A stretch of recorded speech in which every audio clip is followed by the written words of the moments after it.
Jesus Christ welcomes you back to the listening of this message. He is saying God in actual fact is the activity of the mind of God, the Father God, and not the mind of God. He is saying to me that the God who creates me, Jesus Christ, is who makes the God who thinks my Father to be God. And he said, Kwaku, I will explain this statement. He's quoting Genesis chapter 1 and verse 1. In the beginning, God created the heaven and the earth.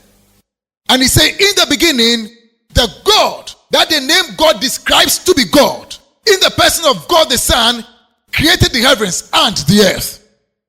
He is saying to me that the personality that the name God first described as being God created the heavens and the earth, or brought into being the heavens and the earth after he had created the beginning.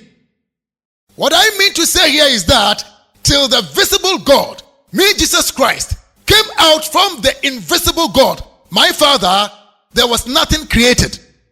He is saying so. The name God was given to the personality of God that can create. Though there is the God who thinks or who can think for God to create.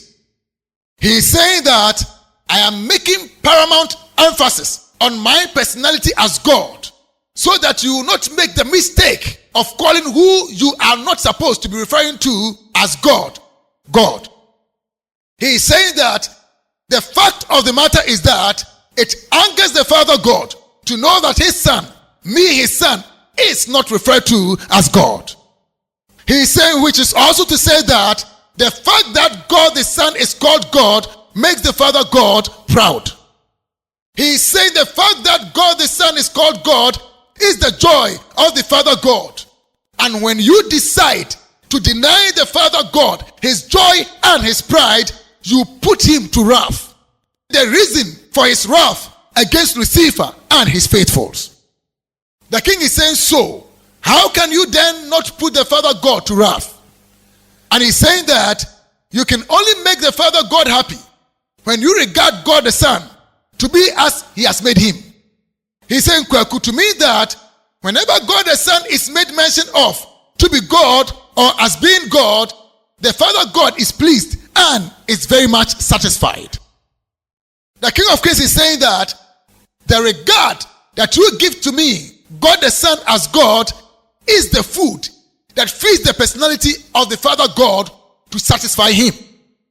He is saying the only food that the Father God eats has to do with when references is made to me, his Son, as being God.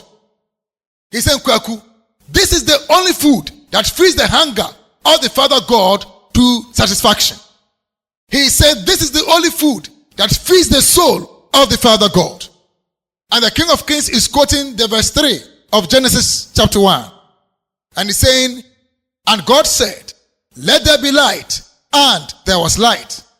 And the King of Kings is saying, Kwaku, this statement defines the activity of the Father God in the head or in the personality of God the Son.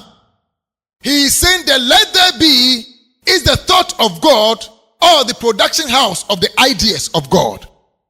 He is saying to me that the let there be is a statement of thought projected out of the mind of God the Father God to the hearing of God the Son in the head of God the Son.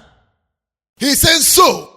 People going around to say that, and God said, let there be, was not a statement that was made outside of the head of God the Son.